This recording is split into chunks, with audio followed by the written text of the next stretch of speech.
थोड़ा सा मैंने शोध किया प्राणायाम के ऊपर कि ये शरीर स्वस्थ कैसे हो और फिर ये मन पवित्र कैसे हो। जहां से मैंने बात शुरू की, इस शरीर को रक्त चला रहा है, रक्त का शोधन, वो नाड़ियां प्राणायाम के माध्यम से वो नाड़ियां शुद्ध हों जिसमें रक्त चलता है। उसके बाद में वो नाड़ियां शुद्ध हों जिसमें वायु चलती है। उसके बाद में वो नाड़ियां शुद्ध हों जिसमें प्राण चलता है। तो इस तरह से क्लासिफिकेशन करते हुए हमने देखा कि कुछ स्थूल प्राणायाम और कुछ सूक्ष्म प्राणायाम। जब हम सूक्ष्म प्राणायाम पर जाएंगे, स्थूल प्राणायाम पर हमें अधिकार हो जाएगा, हमारा शरीर स्वस्थ हो जाएगा, शारीरिक क्रियाओं पर हमारा अधिकार हो जाएगा, तब हम पहुंचेंगे मन की क्रियाओं के ऊपर। मन संचालित करेगा, मन पवित्र होगा, विचार शुद्ध होंगे। विचार कब शुद्ध होंगे? जब हमारा भोजन शुद्ध होगा। इसलिए भगवान ने यह नारा दिया, युक्त आहार विहारस्य युक्त चेष्टस्य कर्मसु युक्त स्वप्न अवबोधस्य योगो भवति युक्खा। भगवान कहते हैं कि जिसका आहार शुद्ध है, जिसका लॉजिकल है, हमारा हर काम लॉजिकल होना चाहिए। हम साइंस के जमाने में रहते हैं, जब तक हम लॉजिकल नहीं होंगे हमारी कोई बात नहीं मानेगा। हमारा आहार युक्ति संगत हो। युक्ति संगत में मैंने और थोड़ा सा पढ़ के देखा, समझ के देखा, तो क्या खाएं, कब खाएं, कितना खाएं, ये युक्ति संगत हो गया। कब खाएं, हमने देखा कि हमारा शरीर मुख्य रूप से 5 तत्वों से जरूर बना है, लेकिन इसमें से जो मुख्य रूप से प्रभावी हैं वो जल, अग्नि और वायु है। पृथ्वी तत्व सूक्ष्म है, आकाश तत्व और सूक्ष्म है, वो सूक्ष्म रूप से हमारे मन पर प्रभाव डालता है, लेकिन स्थूल देह पर हमारे जल, अग्नि और वायु प्रभाव डालता है। अग्नि भी स्पष्ट रूप से, प्रत्यक्ष रूप से प्रभाव नहीं डालता। जल और अग्नि 2 तत्व हमारे शरीर में प्रभाव डालते हैं। मैं एक उदाहरण देता हूं।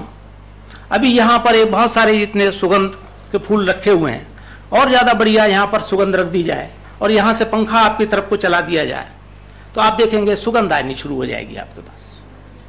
थोड़ी देर के लिए वो सुगंध हटा दीजिए, यहां पर मल रख दीजिए, गोबर रख दीजिए और फिर पंखा चला दीजिए, फिर आप देखेंगे दुर्गंध आनी शुरू हो जाएगी। तो वो आपके पास कौन पहुंचा रहा है? वायु पहुंचा रही है। लेकिन वायु का तो कोई दोष नहीं है इसमें। अगर सुगंध मिली है तो सुगंध आगे बढ़ा दी उसने, अगर दुर्गंध मिली है दुर्गंध आगे बढ़ा दी। इसी तरह से 2 तत्व फिर मुख्य रूप से काम करते हैं शरीर में, एक जल तत्व और एक अग्नि तत्व। जल तत्व बाएं नथन में जब हम श्वास लेते हैं, मित्रों शायद आपको जानकारी हो कि हम, चूंकि मैं देखता हूं बहुत लोगों को जानकारी नहीं है, हम एक समय में एक नथने से सांस लेते हैं। अगर बाएं नथने सांस ले रहे हैं तो बाएं से ही ले रहे हैं, बाएं से ही छोड़ रहे हैं। लगभग 2.5 घड़ी जब कंपैरिजन करके देखा गया तो वो 1 घंटे के बराबर बैठा। तो लगभग 1 घंटे तक हम बाएं नथने से सांस लेते हैं और बाएं नथने से सांस छोड़ते हैं। ऑटोमेटिकली ये जब शरीर में जल तत्व की मात्रा पूरी हो जाती है, एक प्लांट लगा हुआ है, ऑटोमेटिकल वाल्व लगा हुआ है, वो बंद हो जाता है और फिर हमारा दाहिना नथना शुरू हो जाता है। फिर 1 घंटे दाहिने नथने से हम सांस लेते हैं, उसी से श्वास लेते हैं, उसी से श्वास छोड़ते हैं। ये अग्नि तत्व प्रवेश करता है। जब अग्नि तत्व और जल तत्व समान रहता है, जैसे कल बहुत बारे में चर्चा हो रही थी इस बात पे कि निगेटिविटी और पॉजिटिविटी। निगेटिविटी क्या है? जो द्वेष से संबंधित जो ऐषणाएं हैं, जो इच्छाएं हैं, वो सब निगेटिविटीज हैं। जो राग से संबंधित वृत्तियां हैं वो सब पॉजिटिव हैं। तो इसी तरीके से यहां पर भी बिजली के रूप में आप देखें, एक निगेटिव पोल है, एक पॉजिटिव पोल है। जब दोनों मिलते हैं तब ऊर्जा उत्पन्न होती है।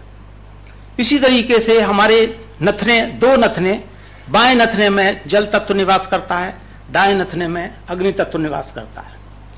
यदि ये समत्व है, यदि ये समान है, 1-1 घंटे के बाद दोनों चल रहे हैं, तो हमारा शरीर स्वस्थ है, कोई रोग उत्पन्न नहीं होगा। अगर इसमें डिसऑर्डरमेंट आ गया, बायां नथना 1 घंटे से ज्यादा चला, तो जल तत्व प्रधान हो गया, और जल तत्व प्रधान होते ही कफ से संबंधित रोग शरीर में पैदा होने शुरू हो गए। जुकाम हो गया, खांसी हो गई, अस्थमा हो गया, माइग्रेन हो गया, लो ब्लड प्रेशर हो गया, ये सारे रोग हो जाएंगे। अगर अग्नि तत्व हमारे शरीर में 1 घंटे से ज्यादा चल रहा है तो हाई ब्लड प्रेशर हो गया, हाइपरटेंशन हो जाएगा, एसिडिटी हो जाएगी, गैस्ट्रिक हो जाएगा, कैंसर हो जाएगा, ये सारे रोग पैदा हो जाएंगे। तो आवश्यकता इस बात की है कि हम थोड़ा सा अपने स्वर को पहचाने कि कब हमारा बायां स्वर चल रहा है, कब दाहिना स्वर चल रहा है। इसको हमें सम करना है।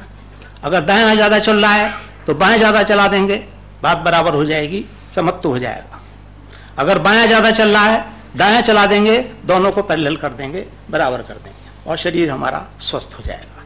इसके लिए मैं अभी थोड़ा सा, चूँकि 5 मिनट और लूँगा आपके, हालांकि मुझे खुद आपसे ज़्यादा जल्दी है मुझे, चूँकि मेरी गाड़ी छुट्टी आ रही है।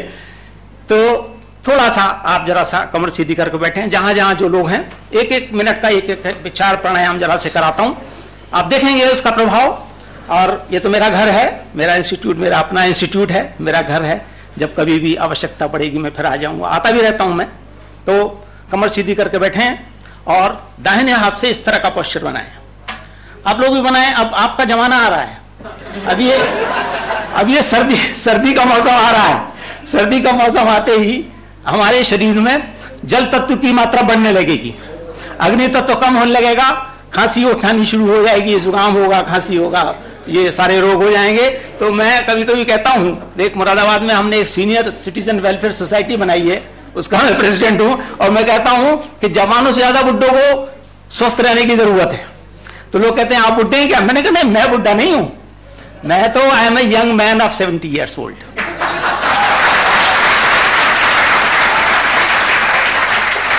तो इस तरह से दाएं हाथ से इस तरह से पोस्चर बनाइए और नासिका पर रखिए, और दाहिने अंगूठा आ गया दाएं नथने पर, इसको बंद कर लीजिए और बाएं नथने से लंबा सांस खींचिए और बाएं से ही छोड़िए। लेफ्ट से इनहेल कीजिए और लेफ्ट से ही छोड़िए, फिर लेफ्ट से लीजिए, दाहिने को बंद रखिए और बाएं से 3 बार लीजिए और 3 बार छोड़िए, लंबा गहरा सांस। अब बाएं को बंद कर लीजिए, जब 3 बार पूरा हो जाए, अब दाएं नथने से 3 बार श्वास लीजिए और 3 बार छोड़िए, दाएं से लीजिए, दाएं से छोड़िए। पोस्चर इस तरह से बनाइए बच्चा। सेकंड नंबर, हाँ, एक हाथ से उसी से प्रयोग कीजिए, एक हाथ को प्रयोग कीजिए, ये पोस्चर बनाइए।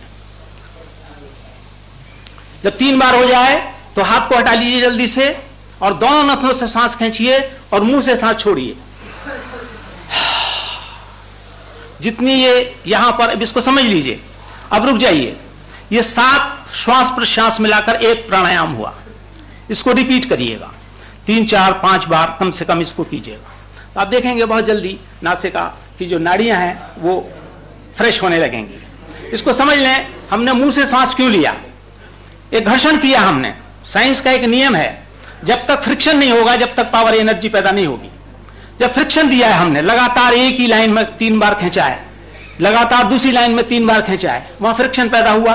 फ्रिक्शन होते ही एकदम ऊर्जा पैदा हो जाएगी, एनर्जी पैदा हो जाएगी।